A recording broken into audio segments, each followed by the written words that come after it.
اشرح لي صدري ويسر لي أمري واحلل عقدة من لساني يفقهوا قولي ربنا تقبل منا إنك أنت السميع الدعاء اللهم صل على مولانا محمد صاحب التاج والمعراج والبراق والعلم دافع البلاء والوباء والقحط والمرض والألم سيد العرب والعجم اسمه مكتوب مرفوع مشفوع منقوش في اللوح والقلم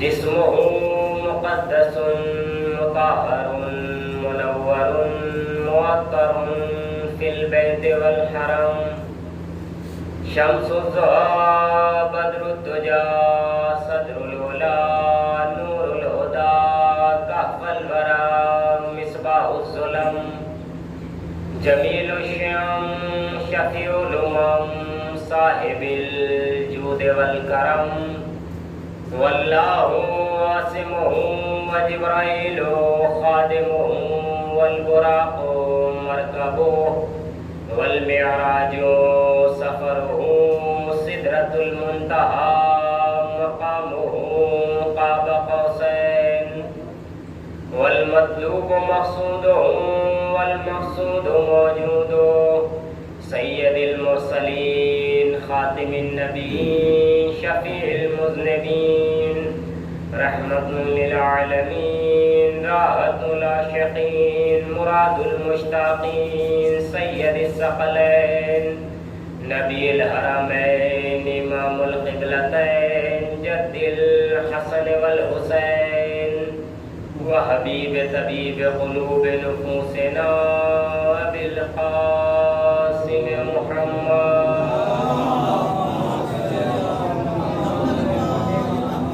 ولعنۃ اللہ علی اعدائہم وقتلتہم اجمعین من الآن الی یوم قیام یوم الدین اما بعد فقد قال الله سبحانه وتعالى في كتابه الأعلى بسم الله الرحمن الرحيم ولتكن منكم أمة يدعون إلى الخير ويأمرون بالمعروف وينهون عن المنكر أولئك هم المفلحون صلوات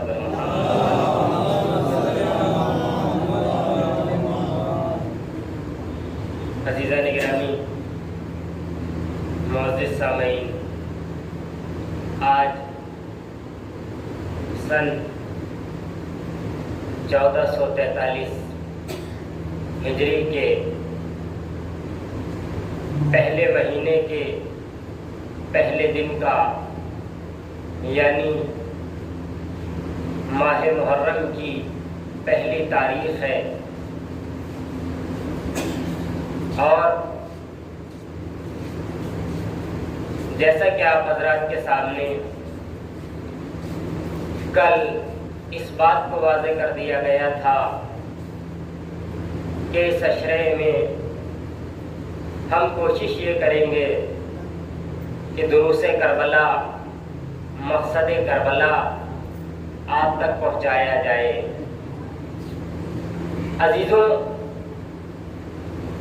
یہ مجلسیں جن کا سلسلہ مسلسل جاری و ساری ہے،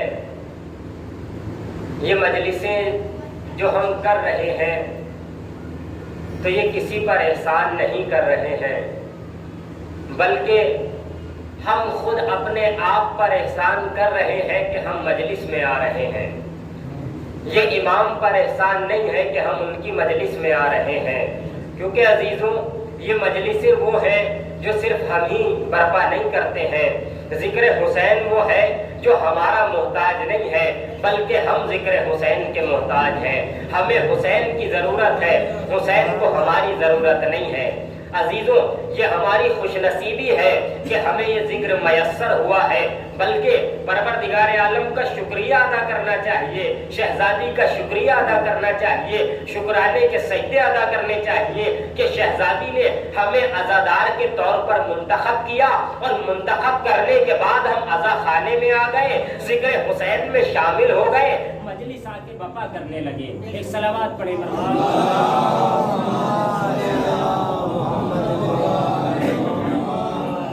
عزیزان گرامی. ہم مجلسوں میں آ رہے ہیں، مجلسیں ہماری احتیاج نہیں رکھتی ہیں. ذکر امام حسین علیہ السلام کائنات میں بہت جگہ ہو رہا ہے اور کائنات کا ذرہ ذرہ آپ کا ذکر کر رہا ہے. امام کا ذکر شاید ہم سے اچھے طریقے سے وہ مخلوقات کر رہی ہوں کہ جنہیں پروردگار عالم نے صرف اسی ذکر کے لیے خلق کر دیا ہے.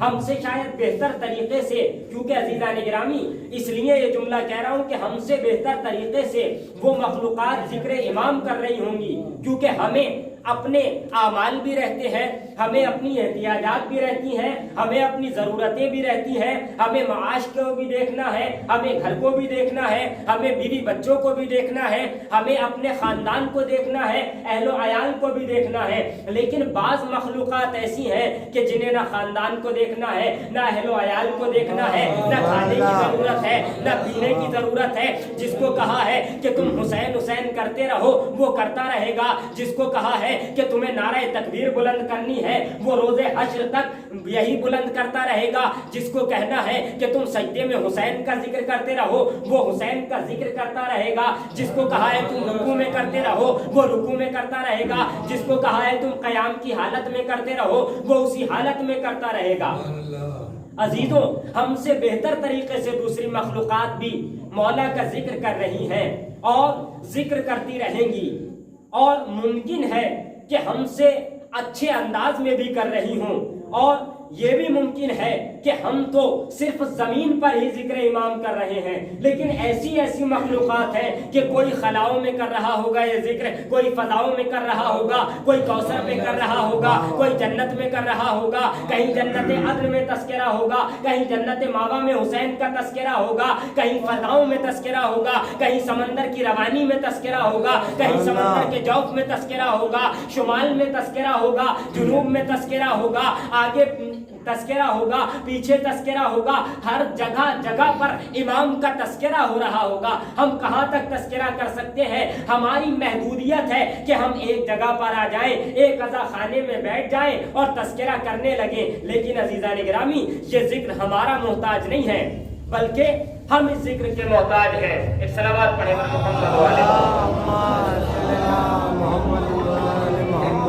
عزیزان گرامی، ایک بابا سے بلند صلوات پڑھیں.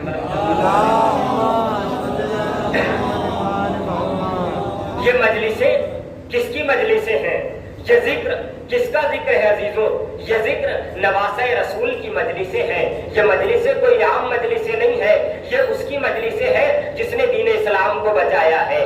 یہ اس کا ذکر ہے جس نے پیغام اسلام پہنچایا ہے.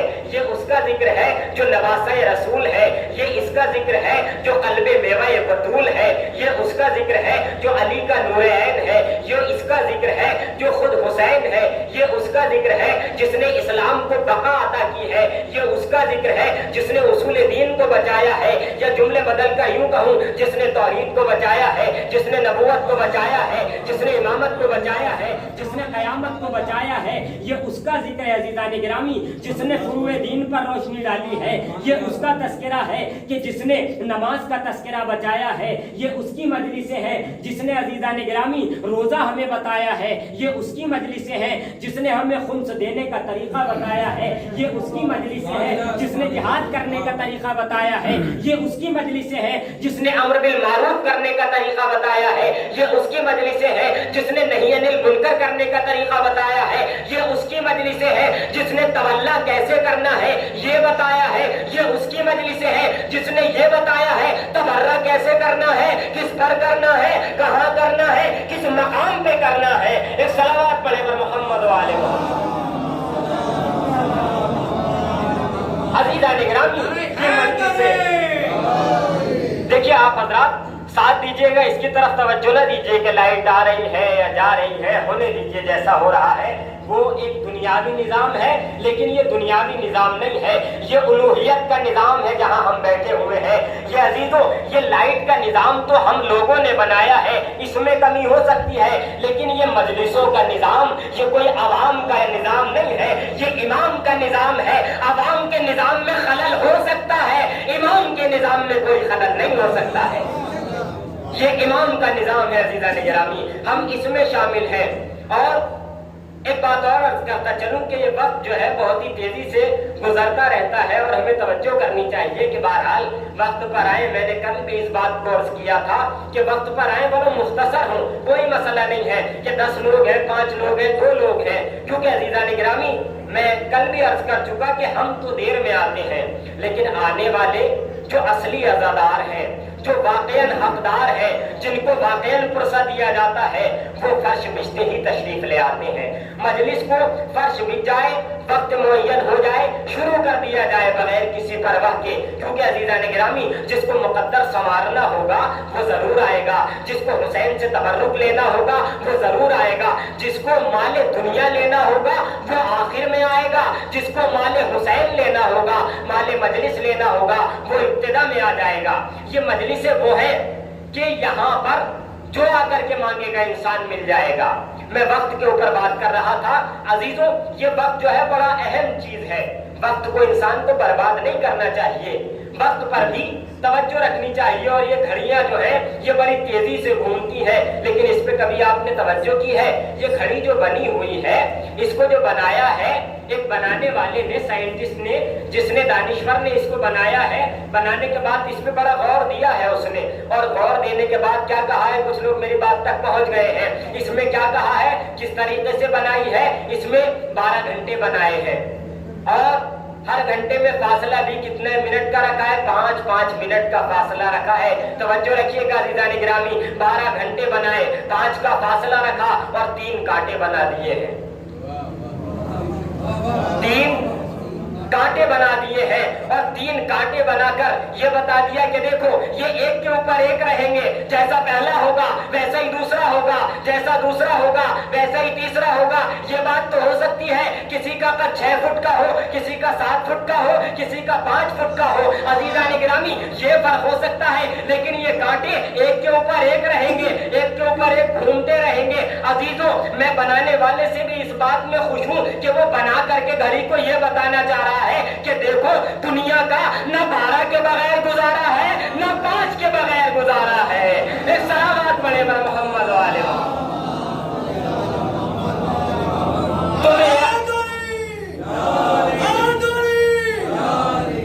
تمہیں یہ عرض کر رہا تھا آپ کی خدمت میں کہ یہ مجلسیں ہیں، بڑی اہم مجلسیں ہیں، یہاں جو لینے آئے گا انسان وہ اس کو مل جائے گا، جس چیز کے لیے آئے گا اس کو مل جائے گی وہ چیز، کیونکہ عزیزان گرامی یہاں پر صدیقہ طاہرہ تشریف لاتی ہیں، اور صدیقہ طاہرہ کی عظمت اتنی ہے، اتنی بلندی ہے صدیقہ طاہرہ کی۔ دیکھیں میرا ساتھ دیجیے گا تھوڑی دیر اور میں بات کو تمام کروں گا، لیکن ساتھ ساتھ رہیے گا، ادھر ادھر توجہ آپ کی مبذول نہ ہو، کیونکہ عزیزان گرامی ایک بات اور بھی ہے کہ ہم جب عوام کی مجلس میں جاتے ہیں نا اور ایسے ویسے ذکر میں جاتے ہیں تو کبھی ادھر ذہن چلا جاتا ہے، کبھی ادھر چلا جاتا ہے، کبھی اس مشغلے میں مشغول ہو جاتے ہیں، کبھی اس مشغلے میں، لیکن یہاں پر آنے کے بعد ہم مکمل دھیان کس کی طرف رکھیں، ذکر حسین کی طرف اپنا دھیان رکھیں۔ کیوں عزیزان گرامی کہ یہاں پر آنے کے بعد جو چیز چاہے گا انسان وہ اس کو مل جائے گی۔ دلیل کیا ہے کہ یہاں پر شہزادی تشریف لاتی ہے، واضح کرتا چلوں کہ جب شہزادی تشریف لاتی ہے، شہزادی کی چادر کی عظمت آپ کے اذہان میں ہے کہ جس بزم میں شہزادی کی چادر پہنچی تھی، اس بزم میں جانے کے بعد 80 افراد مومن ہو گئے تھے. شہزادی کی چادر گئی تھی. شہزادی کی چادر دیکھ کر ایسا نور تھا, ایسی عظمتوں والی چادر تھی کہ شہزادی کی چادر کا نور دیکھ کر 80 افراد مومن ہو گئے. تو عزیزان گرامی, جس شہزادی کی چادر جس مجلس میں پہنچ جائے تو چادر جو کہ عارضی ہے, جو کہ بدن کا حصہ نہیں ہے, جو کہ بدن کا جز نہیں ہے, جو کہ بدن کا انسان کے اجزاء میں شامل نہیں ہے, ایک عارضی ہے. کبھی کالی چادر اوڑھ لی, کبھی سفید چادر اوڑھ لی, کبھی نیلی چادر اوڑھ لی. لیکن شہزادی کی چادر کی اتنی عظمت کہ اگر کسی محفل میں پہنچ جائے, کسی مقام پہ پہنچ جائے تو وہاں پر 80 افراد ایمان لے آئے, تو جس مقام پہ بنفس نفیس خود شہزادی تشریف لے آئے, وہاں سے کیا نہیں مل سکتا ہے. وہاں سے مانگو تو صحیح, مانگنے کا طریقہ تو سیکھو, آؤ تو صحیح. جہاں پر شہزادی آ جائے گی وہاں سے جو مانگو گے وہ ملے گا. علم کی دولت مانگو گے علم ملے گا, علم مانگو گے علم ملے گا. سخاوت مانگو گے سخاوت کرنی آ جائے گی. شجاعت مانگو گے شجاعت آ جائے گی. عبادت کرنا سیکھو گے عبادت آ جائے گی. طہارت بھی مل جائے گی, نعمت بھی مل جائے گی, ہر طرح کی نعمت مل جائے گی. اولاد کی نعمت مانگو گے اولاد کی نعمت مل جائے گی. مال کی نعمت مانگو گے مال کی نعمت مل جائے گی. جو نعمت مانگو گے وہ نعمت مل جائے گی. اب جملہ عرض کر دوں, شہزادی فاطمہ کی بلندی کا معیار یہ ہے کہ جتنا چاہے جو چاہے جس کو چاہے جب عطا کر دے. عزیزوں, یہ انہی کے فرزند کی مجلس ہے کہ جو چاہتا ہے جب چاہتا ہے جہاں چاہتا ہے عطا کر دیتا ہے. اسی لیے تو شاعر نے کہا ہے کہ صلوات پڑھے پر محمد و آل محمد, کہ حسین بولے تو پھر کتاب خدا کو اپنے یہاں بنا دے. حسین بولے تو پھر کتاب خدا کو اپنے یہاں بنا دے. حسین دیکھے تو 80 سالہ حبیب کو بھی جمع بنا دے. حسین چاہے تو اپنے گھر کی کنیز فضہ کو ماں بنا دے. حسین چاہے جہاں بھی چاہے جہاں بنا دے. حسین چاہے جہاں بھی چاہے جہاں بنا دے. حسین کے دل کی گر ہو مرضی تو لوٹے کھلتے کو مات دے دے. جسے پیغمبر نے ایک بخشا حسین چاہے تو 7 دے دے. عزیزوں, انسان مانگے تو صحیح, آئے تو صحیح اس در پہ, جو لینا چاہے گا وہ اس کو مل جائے گا. یہ مجلسیں انسان ایک نعمت سمجھے کہ اسے ان مجلسوں کی نعمت عطا ہوئی اور ان مجلسوں میں آنے کا شرف اسے ملا. عزیزان گرامی, یہ تو شہزادی کونین کا کرم ہے کہ انہوں نے ہمیں منتخب کر لیا ہے, ہمیں چن لیا ہے. معلوم نہیں شہزادی کو کس عزادار کا طریقہ پسند آ جائے, معلوم نہیں کس ذاکر کا ذکر کرنا پسند آ جائے, معلوم نہیں کس کی کیا محنت پسند آ جائے, معلوم نہیں کس خطیب کا کون سا جملہ اس کی نجات کا راستہ بن جائے, معلوم نہیں کس شاعر کا کون سا شعر شہزادی کے دیوان میں لکھ جائے. عزیزوں, انسان توجہ کرے کہ ہم کیا ہیں اور یہ مجلسیں کیا ہیں, یہ فرش عزا کیا ہے. یہ فرش عزا کوئی عام جگہ نہیں ہے عزیزان گرامی, یہ فرش عزا کوئی نیچے کی جگہ نہیں ہے کہ انسان یہاں پر بیٹھ کر کے اپنے آپ کو یہ سمجھے کہ میں نیچے بیٹھا ہوں. یہاں پر نیچے نہیں بیٹھا ہے عزیزان گرامی. اگر یہ نیچے والی جگہ ہوتی, یہ کم ظرف لوگوں کی معذلہ جگہ ہوتی, یا یہ پست جگہ ہوتی, تو اس کی دلیل یہ پست ہونے کی ہوتی کہ یہاں پر ہمیشہ پست ہی لوگ آیا کرتے, نیچے والے لوگ آیا کرتے. لیکن ہم تو یہ دیکھتے ہیں عرش اعظم چھوڑ کر جبرائیل بھی آتے ہیں, میکائیل بھی آتے ہیں, اسرافیل بھی آتے ہیں. عرش اعظم چھوڑ کر کے, عرش کی بلندیوں کو چھوڑ کر کے جو فرش پہ آ جائے تو سمجھ لیجئے گا کہ عرش کی بلندیوں سے بھی بلندی فرش عزائے حسین ہے. ایک صلوات پڑھے پر محمد والے. عزیزوں, یہ عزا ہے امام کی, اس کی بلندی کو انسان سمجھے. اب اس عزا میں جو ہم آئے ہیں اور یہ تذکرہ جو کر رہے ہیں, کربلا کا ذکر ہو رہا ہے. میں نے جس آیہ کریمہ کو اپنا سرنامہ کلام اور موضوع سخن قرار دیا ہے وہ آیہ کریمہ قرآن کریم کے 3 سورے کی آیت ہے, سورہ آل عمران یا العمران کی آیت ہے 104 نمبر کی, جس میں معبود کائنات, دو جہاں کا پالنہار, خالق کائنات, محمود الحامدین، مسجود الساجدین، مرکور راکعین، معبود العابدین، اصدق القائلین پروردگار، جو انسان کے ذہن میں سماتا نہیں، جو کسی چیز میں آ نہیں سکتا، جو کسی چیز میں حلول نہیں کر سکتا، جو صادق بھی ہے، حی بھی ہے، قیوم بھی ہے، مدرک بھی ہے، مدیر بھی ہے، بغیر زبان کے بولنے والا ہے، بغیر آنکھ کے دیکھنے والا ہے، بغیر کان کے سننے والا ہے، ہر جگہ پر موجود ہے۔ کوئی کائنات میں ذرہ ایسا نہیں ہے کہ جہاں پر وہ موجود نہ ہو، ہر مقام پر موجود ہے، بغیر جسم کے موجود ہے، ہم سے نزدیک ہے، اور اتنا نزدیک ہے کہ آواز دیتا ہے قرآن، نحن اقرب الیکم من حبل الورید، کہ ہم تمہاری شہرگ حیات سے بھی قریب ہیں۔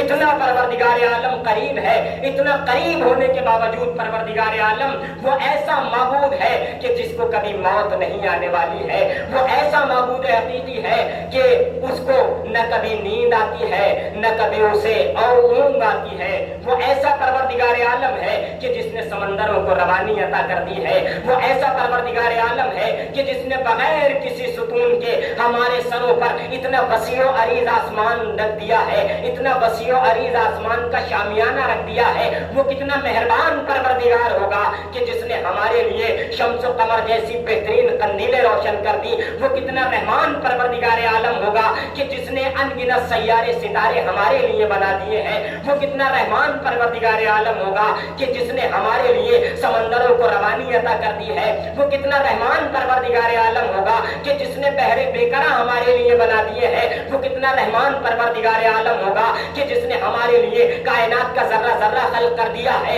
کہ جہاں چاہو چلے جاؤ، جو چاہے کھاؤ، جو چاہے پیو، لیکن ایک بات کا خیال رہے، حرام کی طرف نگاہ نہ اٹھانا، حرام کی طرف قدم نہ بڑھانا، حرام کی طرف نہ جانا۔ وہی پروردگار عالم اپنی متبرک اور بابرکت کتاب قرآن کریم میں ارشاد فرما رہا ہے، وَلْتَكُن مِّنكُمْ أُمَّةٌ يَدْعُونَ إِلَى الْخَيْرِ، کہ ضروری ہے کہ تم میں سے ایک امت ایسی ہو، يَدْعُونَ إِلَى الْخَيْرِ، جو خیر کی طرف دعوت دے۔ عزیزان گرامی، خیر کی طرف دعوت دے، یہ خیر ہے کیا جس کی طرف دعوت دینی ہے؟ یہ خیر کسے کہتے ہیں؟ کون سی چیز ہے خیر جو ہمیں سمجھنا ہے کہ یہ خیر ہے کیا؟ ہم نے بہت دیکھا، تفاسیر کا مطالعہ کیا، تفسیر میزان دیکھی، تفسیر کشاف دیکھی، تفسیر نور دیکھی، تفسیر صافی دیکھی، اور دیگر تفاسیر بھی اٹھا کر کے دیکھی، سب کا ترجمہ پڑھا۔ سب کی تفاسیر پڑھنے کے بعد جو نتیجہ نکل کر آیا وہ بڑا واضح نتیجہ تھا، بڑا اچھا نتیجہ تھا۔ ایک صلوات پڑھیں پر محمد عزیزو، اللہ اکبر یا رسول اللہ۔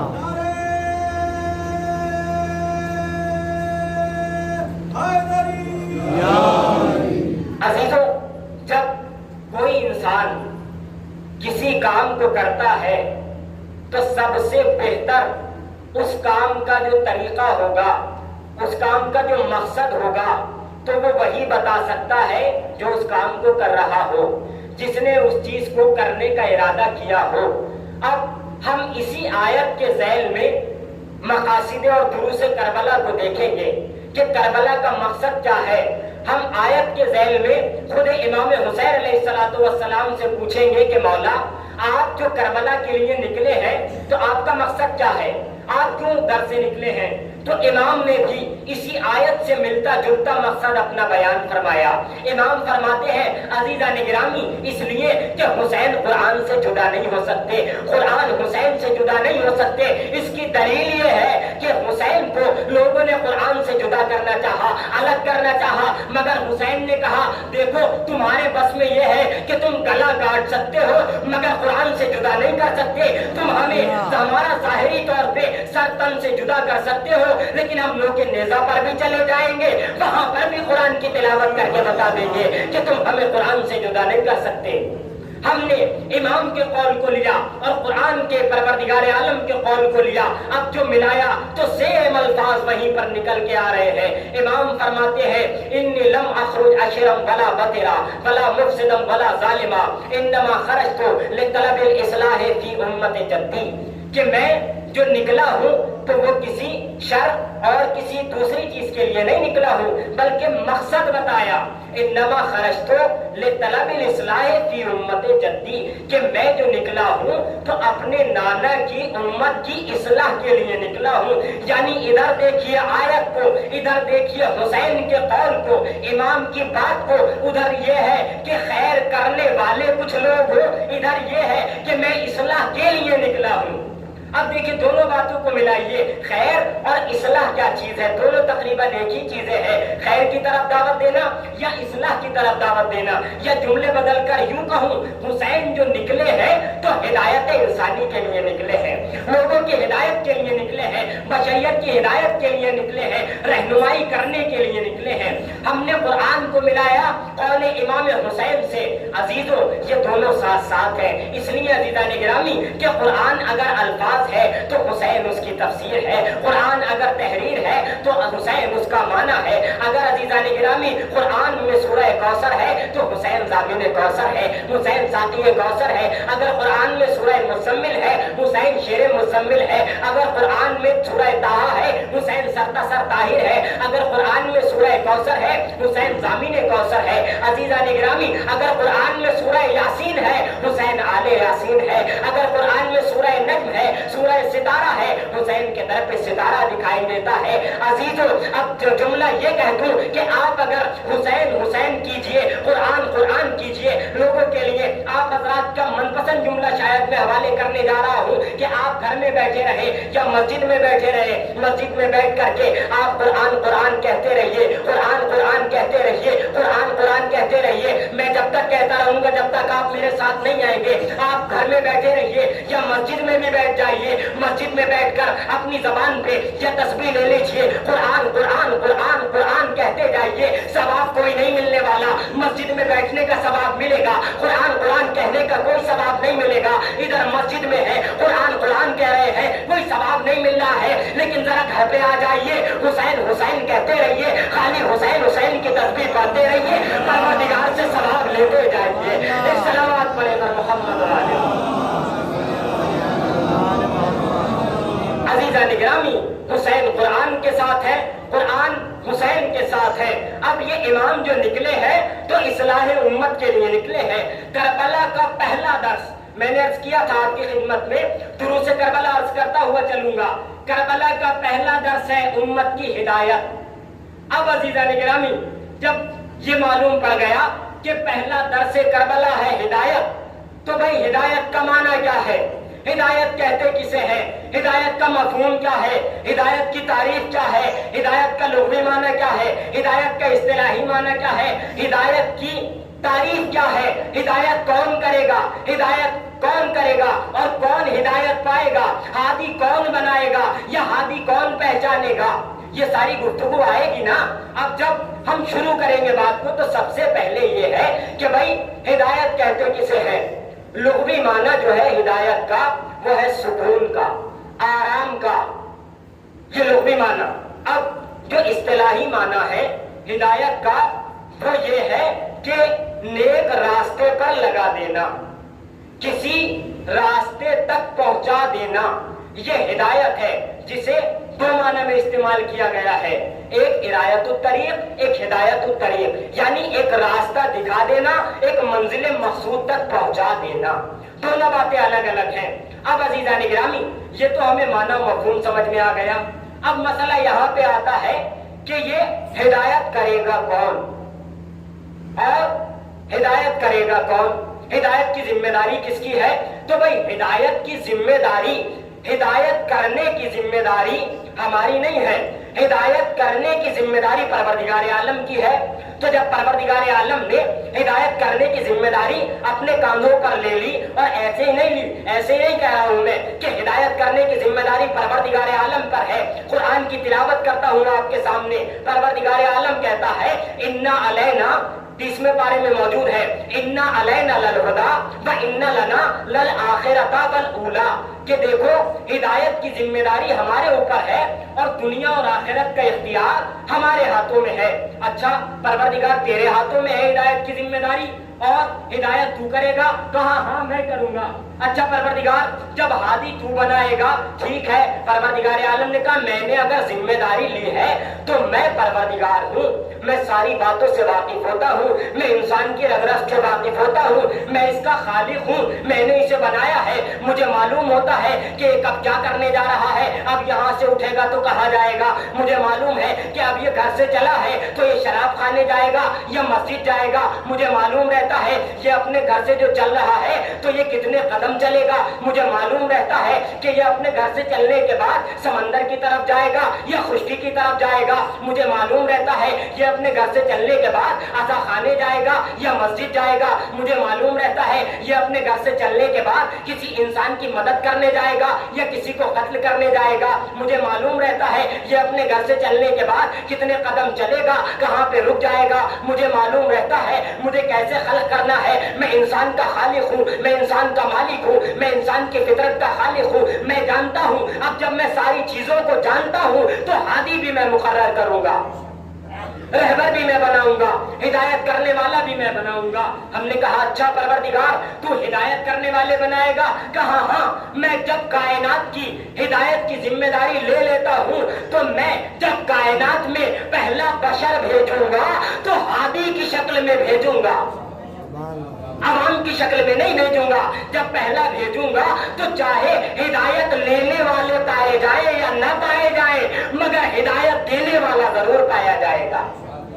پروردگار عالم نے کہا دیکھو ہم جناب آدم کو آسمان پہ بنائیں گے تو صحیح لیکن ہدایت انسانی کے لیے زمین پر بھیج دیں گے۔ ہمیں یہ گوارا ہے کہ ہمارا آدم جیسا جنت میں رہنے والا ہمارا نبی آسمان کی بلندیوں کو چھوڑ کر، جنت کی بلندیوں کو چھوڑ کر زمین پر آ جائے، ہمیں یہ گوارا ہے لیکن یہ گوارا نہیں ہے کہ انسانیت بے ہادی رہ جائے، انسانیت بے رہنما رہ جائے، انسانیت بے لیڈر رہ جائے، انسانیت بے امام رہ جائے، انسانیت بے قائد رہ جائے۔ ہمیں یہ گوارا ہے کہ جناب موسیٰ ہمارا آزمائندہ نبی دربار فرعون میں جائے لیکن یہ گوارا نہیں ہے کہ انسانیت بے ہادی رہ جائے۔ ہمیں یہ گوارا ہے کہ موسیٰ نیل کی موجوں کے اوپر سفر کرے لیکن یہ گوارا نہیں ہے کہ انسانیت بے ہادی رہ جائے۔ ہمیں یہ گوارا ہے کہ جناب ابراہیم کو نار نمرودی میں پھینک دیا جائے لیکن یہ گوارا نہیں ہے کہ انسانیت بے ہادی رہ جائے۔ ہمیں یہ گوارا ہے کہ ہمارا موسیٰ دربار فرعون میں جائے لیکن یہ گوارا نہیں ہے کہ انسانیت بے ہادی رہ جائے۔ ہمیں یہ گوارا ہے کہ یوسف مصر کے بازار میں بک جائے لیکن یہ گوارا نہیں ہے کہ انسانیت بے ہادی رہ جائے۔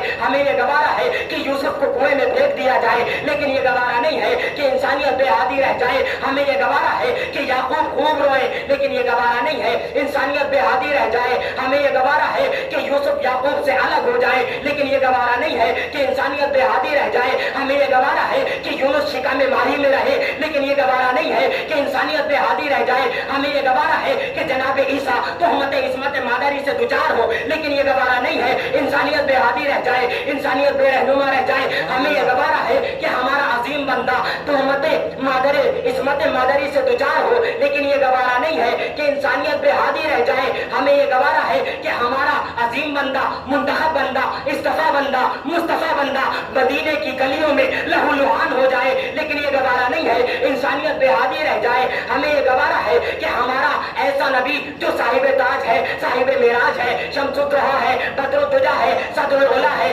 نور الہدیٰ ہے، کاف الورا ہے، مصباح السلم ہے، جمیل الشیم ہے، صاحب تاج ہے، صاحب معراج ہے، صاحب قلم ہے، جس کا معراج سفر ہے، جس کا براق مرکب ہے، وہ لہو لہان ہو جائے مگر یہ گوارا نہیں ہے انسانیت بے ہادی رہ جائے۔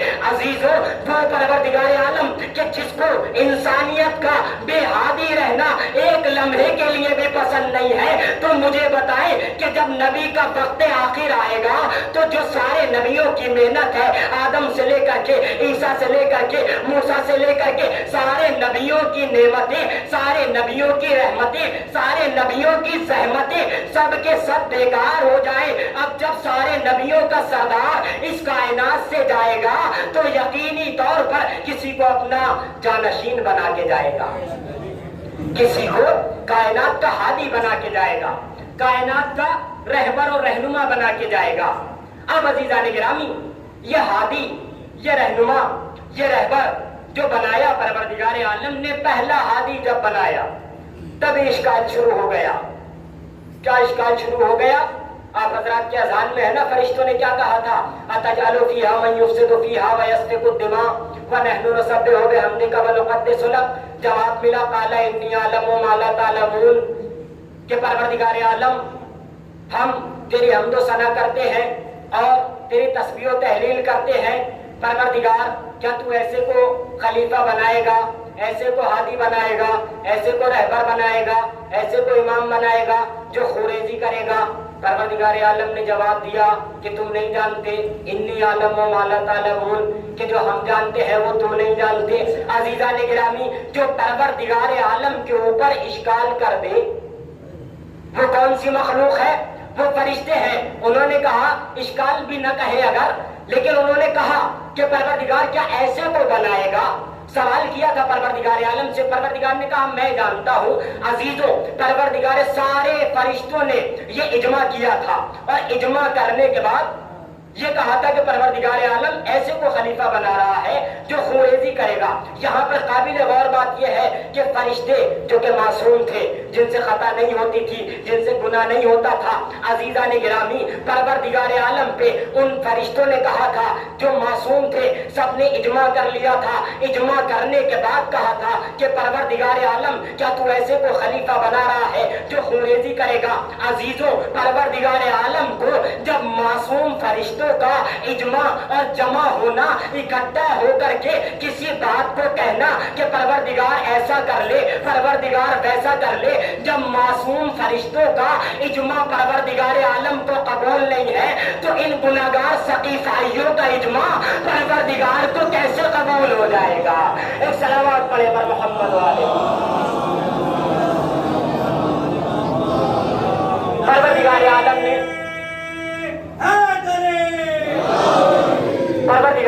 نے اب رہنما بنا دیا اور رہنما بنانے کے بعد زمین پر بھیج دیا. عزیزان گرامی، اب جو رہنما بنایا تو پہلے رہنما کی خلقت میں بڑا خاص اہتمام کیا پروردگار عالم نے. خاص اہتمام کرنے کے بعد اس ہادی کو پروردگار عالم نے کائنات میں بھیج دیا ہدایت انسانی کے لیے اور کہا دیکھو تمہارا کام جو ہے وہ ہادی بنانا نہیں ہے، تمہارا کام جو ہے وہ امام بنانے کا نہیں ہے، بلکہ تمہارا کام پہچاننے کا ہے.